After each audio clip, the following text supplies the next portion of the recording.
Coming up today on Locked On Texas Tech, we plunge into the portal to consider shopping lists and also potential surprises on both ends of the good time scale. Next on Locked On Texas Tech.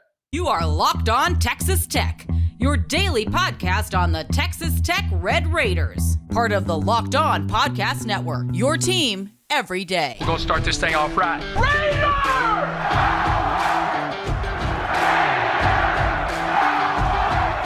Everything runs through Lubbock. Great to see you again on Locked On Texas Tech on the Locked On Podcast Network. And thanks as always to those making us their first listen on YouTube or anywhere you get podcasts, not to ignore the rest of you. Glad to have you in the audience as well at your leisure. Today's episode brought to you by FanDuel. Make every moment more. And right now, new customers get $150 in bonus bets with any winning $5 moneyline bet. That's $150 back if your team wins. Visit FanDuel.com/lockedon today to get started. With the only Chris Level, I'm Casey Cowan. This is a big-time portal powwow today on this edition of Locked On Texas Tech. Chris, the fur has really just begun to fly. December 4th is the date we're looking ahead to, of course, when we'll really get these wheels turning. But we've got some interesting things happening near and far. Plenty to get to today, as we will get back to running down the list of some objectives for Texas Tech as far as what they're shopping for. As a Red Raider fan, of course, I'm bracing for a surprise. I'm ready to be heard again. But could there be a positive surprise possibly trending for Texas Tech? We'll explore some of those options on both fronts. And Chris, as we kick her off, we've already had some news here in the LBK with an offensive lineman announcing his intention to enter the transfer portal for Texas Tech. And you've had some big news in the Big 12 Conference with a couple of quarterbacks in Manhattan, Kansas and Waco, Texas, announcing their intention to hit the transfer portal.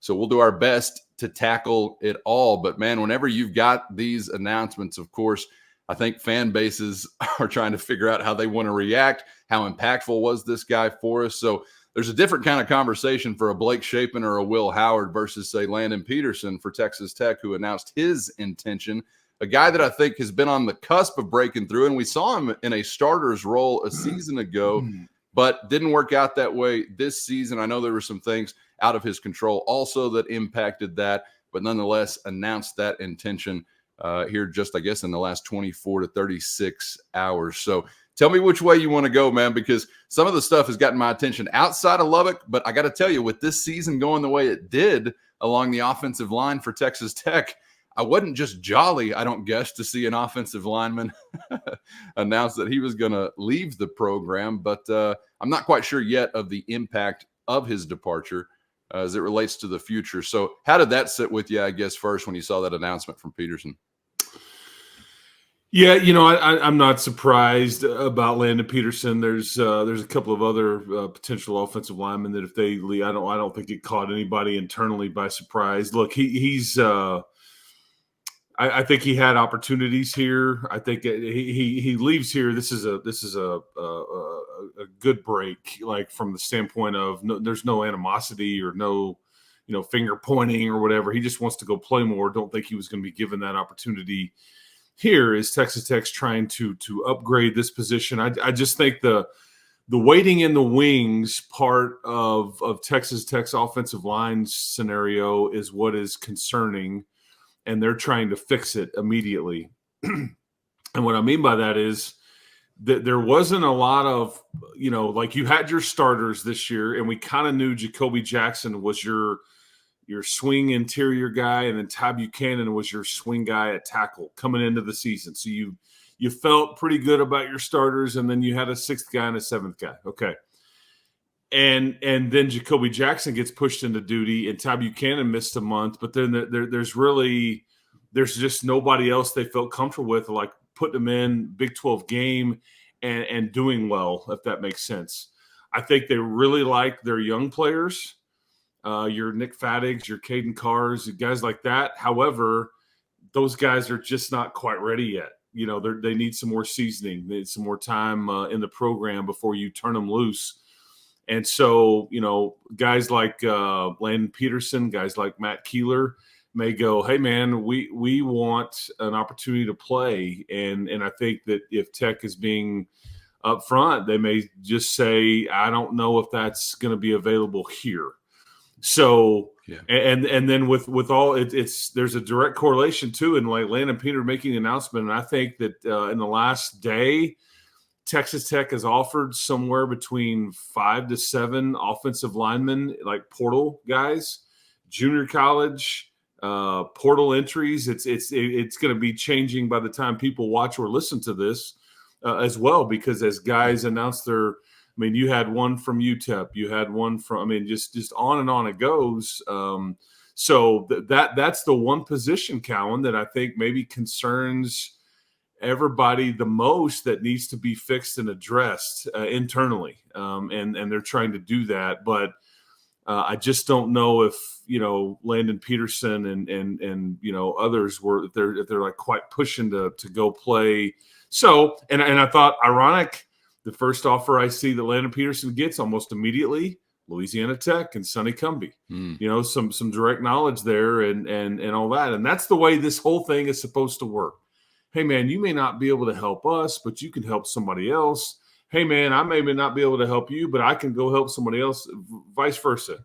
Team needs, team wants, player needs, player wants, and all that stuff. And then you lean on relationships. But that's where I'll just, I guess, take the conversation initially, though, is just like your offensive line and player exit meetings, Cowan, are like they have conversations with these kids. Here's where we think you are. Well, coach, here's where I think I am. Coach, here's what I want. Hey, this is what the team wants. And does that all match up? So whenever it's like, but I don't think there's, in most of these cases, there's not a lot of animosity. It's just like, man, we wish you well. Good luck. We can do anything to help you. Let us know. So you'll start to see more, I think, trickle out in the coming days and hours and weeks and all those things. But most of this stuff is happening fairly quickly here. We'll keep an eye on that, obviously. And anytime anybody's entering the portal anywhere, I think every fan in America is just thinking, what can they do for my team? Is Blanchard giving them a call? Do we need to wake up Coach McGuire? I mean, I know every time that there's like an offensive lineman in Albuquerque, I think there's been 2 of those already that have gotten my attention, or elsewhere, you're thinking, all right, step on down, boys. Let's have a visit, a little job interview here and see if you can do something for the Red Raiders. We'll get to the shopping list coming up in just a bit. We've alluded to it a couple of times over the last few weeks, but curious to see if that's evolved at all. We'll wrap it up with that in just a moment. But first, today's episode brought to you by FanDuel. Heat up the action and keep the sports flames stoked this winter with America's #1 sportsbook and the official sportsbook of Locked On. There's nothing nicer than cuddling up by the warmth of a nice prop bet or a player parlay. And if you've been thinking about joining FanDuel, there's no better time to get in on the action with their safe, secure, and easy-to-use app where it's all at your fingertips. And of course, when you win with FanDuel, you're always paid instantly. And right now, new customers get $150 in bonus bets with any winning $5 money line bet. That's $150 back if your team wins. You'd be a fool not to take a bite out of that apple. So get to FanDuel.com/lockedon and sign up today for your shot at $150 in bonus bets with any $5 money line bet that hits with FanDuel, official partner of the NFL. Today's episode brought to you by LinkedIn Jobs. And if you've got a small business looking to hire new employees, you're hoping for the biggest pool of top-tier candidates possible. And that's exactly why you got to check out LinkedIn Jobs. LinkedIn has all the tools to help find the right professionals for your team faster and for free, all on one easy-to-use and secure platform. And LinkedIn isn't just another job board. They've got a far-reaching network of more than 1 billion professionals, and hiring the best becomes easy when you have that many qualified candidates. So easy that 86% of small businesses get a qualified candidate within only 24 hours. With all the hats you wear as a business owner, the time or resources to hire quality candidates can be hard to come by, but LinkedIn carries the load for you with the quick, easy, and intuitive process. So post your job for free at linkedin.com/lockedoncollege. That's linkedin.com/lockedoncollege to post your job for free today with LinkedIn Jobs. Terms and conditions apply. We'll get to the shopping list coming up in just a bit. We've alluded to it a couple of times over the last few weeks, but curious to see if that's evolved at all. We'll wrap it up with that in just a moment. But Chris, this is just me as a Tech fan. I do apologize, but I brace for the worst on occasion. And I'm wondering, after you have a season that was not what you wanted it to be, potential surprises for Red Raider fans. And I hate to just go, the dark route. I guess there could be a positive surprise thrown in here or there, either with an arrival or maybe somebody who's hanging around. But I don't know. Which way should we go here? Because I feel like there's going to be a surprise somewhere. Just is it naughty or nice? I don't know yet. Yeah. Lump of coal or a gold ring. That's right. Yeah, I think I would say I'll be shocked if you don't get a surprise. And what I mean by that is there's going to be somebody that maybe opts to return that you're like, okay. Let's just I think at this point we would all agree that Taj Brooks would be a surprise for him to return. However, I guess I would say that's not necessarily going to be a shock to me if that's what happens. Is this a change from the last conversation we had? Well, about Taj Brooks? Yeah, I mean that's a fair question, Cowan, and it's not that. I guess it's not really a change. It's just you just never know with people, man. You never know with what their situation is or what their preference is. I remember one of the last times that I spoke to Joey about a lot of this kind of stuff toward the tail end of the season, the regular season. It was like, of course we're going to talk to him. It would be crazy not to try to talk him into staying. I mean, he may have zero desire, but and you never know how those conversations will go, with, sure, potential degrees and then NIL and, family situations. You don't know what's going on. So, I guess I would just say, don't just rule that out. How about that? Don't rule that one out. But I think when you ask this question, I would say that, yeah, you could get also, somebody that's like, oh no, I didn't, kind of like the Reggie Pearson one was out of left field last year. And there was a few of those that you're like, huh? And then you kind of understand it on the reasons why. But I will maintain that most fans may be shocked or surprised by one of those older receivers hopping in. I don't think anybody internally, and I certainly would not be surprised if any one of those older receivers hops in, i.e. Trey Cleveland from last year going to North Texas. But I was trying to identify, like, who are the guys on your team, like Barron entering the portal would stun me. Okay. Sure. And do I envision this happening? Absolutely not. But there are some that you're just like, I think Monroe Mills or Caleb Rogers could both like leave. That them leaving would really surprise me because I don't think that has been any kind of conversation at all, or anything like that. But there's always just something out there, man, that you're just like, you just never know. That's right. And could one of your like freshmen that you kind of leaning on that still has it all in front of them, like that you would go, oh man, that stinks. Like he was really going to play a lot of years here. And, does somebody offer him something they can't pass up elsewhere? Who knows? Is somebody homesick? There's just, so I just say, keep your head on a swivel. I was asked this yesterday and I don't know if I answered it correctly or not, but it's like, what's the over under on Tech players entering the portal? And I just kind of threw out like 7.5.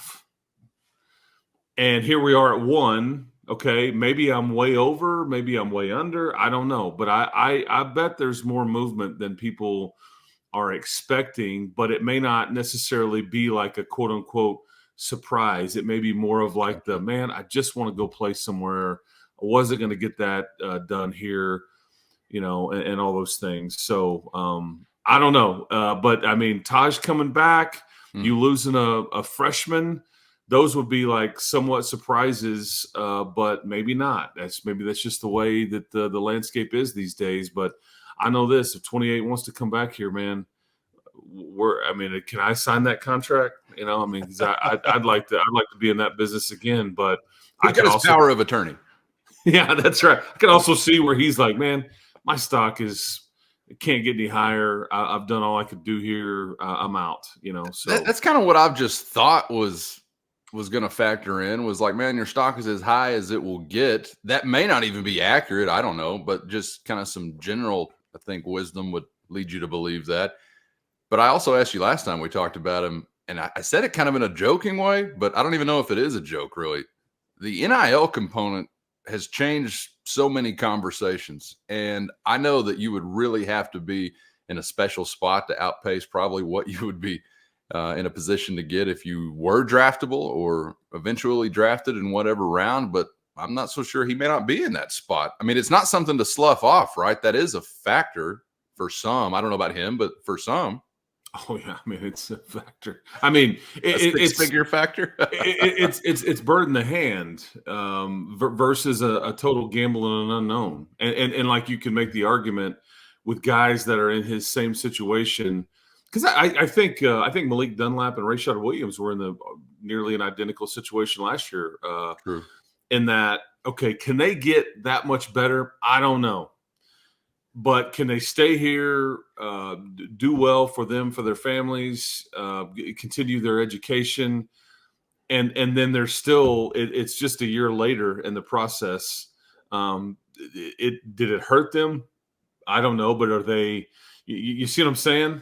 Yes. Oh, in a time gone by, you'd say, did it hurt them? And mostly, you would think, did they cost themselves a chance to make money? I think is what you would think. And yeah, now I don't really think that way anymore. There you go. Yeah. But whereas like I would say, like a Rabbit, a Dadrian Taylor Demerson, I think his choice to come back was absolute brilliance because of what he did with this last year. Yep.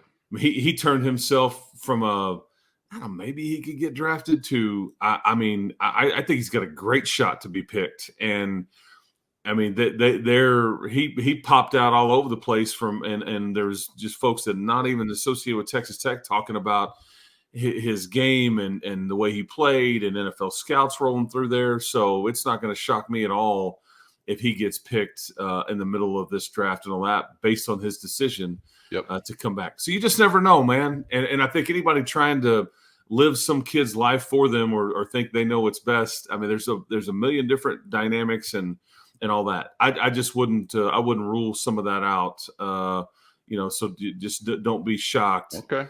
And then you just hope that you can hold on to your young core, if you will. Yes. I mean, like how devastated would you be? I'm just throwing this name out. How devastated would you be if Ben Roberts' name went into the portal today?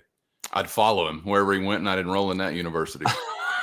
I mean, and I know that's not, but I mean, like it's a young guy that is got it all in front of him, and I'd be crushed. He was as valuable, I think, almost as anyone on the defensive side this year. But that's what I mean by surprises, is like guys that you think will be starters here next year and all those things.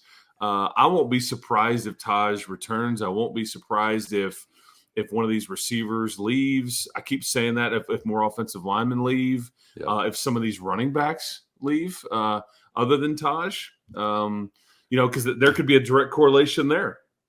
Indeed. If 28 is back, well, it's like, okay, I guess show's over for me around here. I mean, so that all falls in line. So anyway, there you go. Yeah, and beyond Valdez, I'd have to hit the roster to even remind myself that we have other running backs. So that's how integral Taj could be if he made that decision. But we'll have to wait and see. And on your 7.5, seems like the only safe bet for Tech this year was hit the under, as depressing as that is every game. So I'm going to go ahead and hit the under on that one, under 7.5 as well. Let us know what you think in the YouTube comments. And shut counts too. So you're well, that at is 2. true. Yeah, that is true. Right. Agree or disagree in the YouTube comments. Would love to hear from you. Chris, let's wrap it up with maybe a revised or evolved shopping list.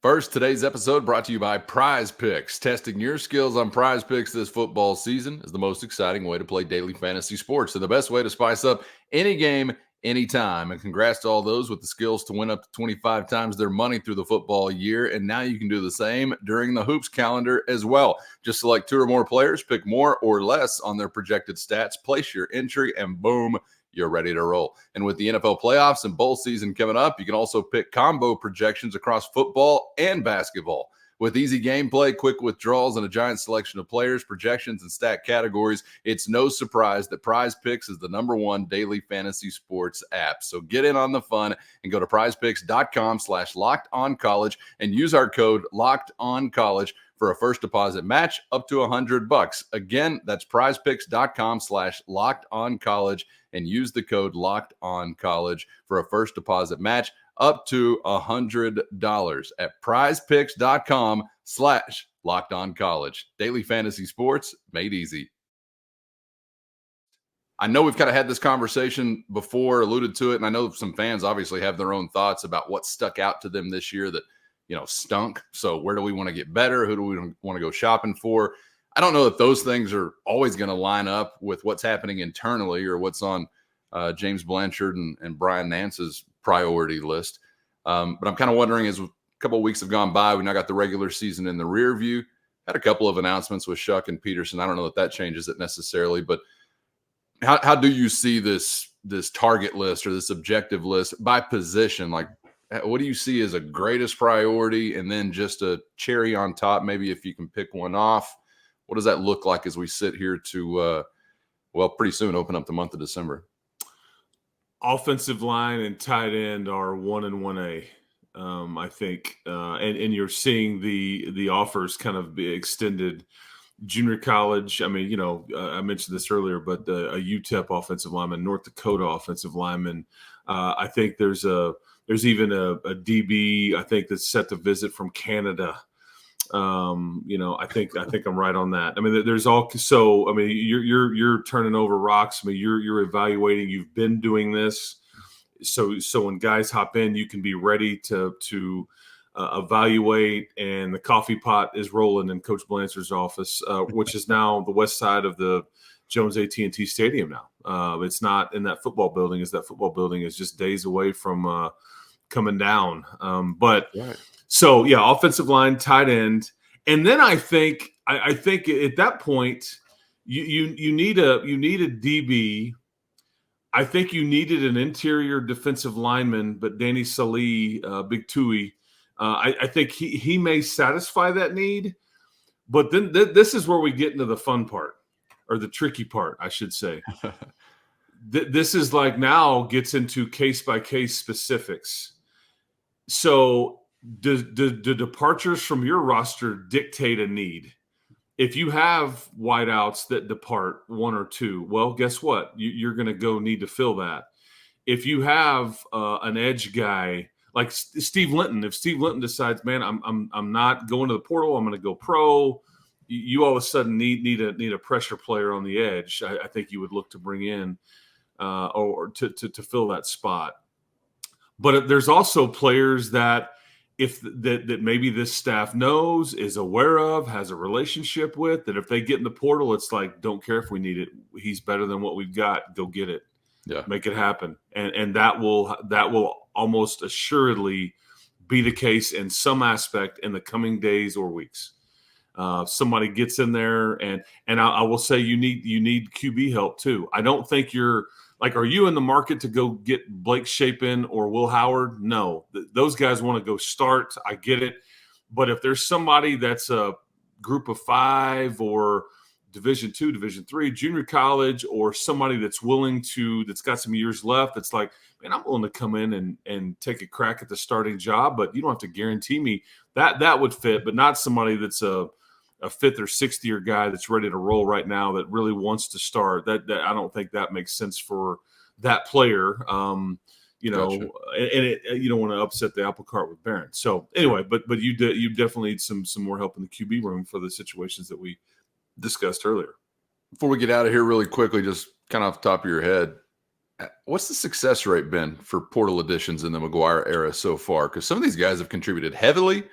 Maybe some didn't work out like they hoped, but where are we at with a couple of years now in the rear view?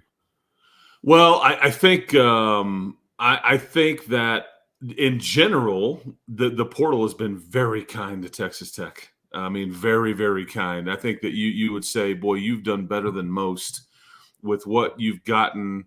I mean, heck, because you had the 7th pick in the draft was essentially a portal addition. I mean, so like that right there, it's like, okay, not only did you win the lottery, but I mean, the guy was like, and you turned him into that, it hasn't all been perfect, or anything. But I would say you're probably B plus. I mean, because I think Braylon Lux can play, Baskerville can play. I think Cole Spencer, it's fair to judge that one because he could never play enough for you to ultimately, so you could give a bad grade to that. It's not Cole's fault. I thought Rusty Stats, again, he wasn't what you necessarily had hoped, but then he played all the time, and then he hurts the elbow, and so that one's tricky. Dre McCray, I thought showed us flashes. I think he's got another year here. I think that is going to be a positive, and he had a kickoff return for touchdown. He had some other big returns. I would say that's a good grade there. I'm probably forgetting guys, but I think that overall, I think it's been pretty darn good to you. Steve Linton probably wasn't anything what we had hoped, and that's an incomplete right now, and we'll see if he comes back another year and what he can do with it if he does. I think Quincy Ledet, Miles Cole, they've been just solid players for you. Have a chance to be, Miles has a chance to be drafted just because of his measurables, and Quincy has a chance to be a big time starter for you next year in that D tackle spot. How about Jay Rodriguez? Yeah, I mean that's an overwhelming yes for me, but I'm biased there. I think yeah, because you think about it, man, and this goes back to the previous tenure of head coaches, but Josiah Pierre, Malik Dunlap, Rashad Williams. I mean, your top 3 corners this year are all portal guys. True. And when I mentioned Braylon Lux with the 2 guys, the other 2 guys, I think it's been, like how good was Muddy Waters last year? Yeah. On and on it goes. And so, but yeah, you're going to continue to hit it and supplement, and really like going back to that O-line, you're going to bridge the gap to let those young guys, because Joey's philosophy is recruit like crazy, develop them and all that, but you can't turn guys like that loose immediately. You've got to, people want to win right now. And so it's about bridging that gap between letting those guys grow up and then winning right now with some guys that come in via the portal. Man, the fur is flying. So as Chris has already said, keep your head on a swivel, and we'll do the same here. Hope you're back with us on the other side to update the latest on those fronts and beyond. Going to take a ride on the coaching carousel still this week, near and far. Some impact could be felt, and we'll also begin to get set for Red Raiders and Butler Bulldogs on the hardwood as we get closer to that Thursday night tip-off. Chris, appreciate the time and insight as always, man. Enjoyed it. Hope it is alive, man. Keep your head on a swivel, people. We'll talk to you tomorrow. That's right. For Chris, I'm Casey. Hope you're subscribed on YouTube or anywhere you get podcasts so you never miss an episode, and hope to see you back here for the next round on Locked On Texas Tech.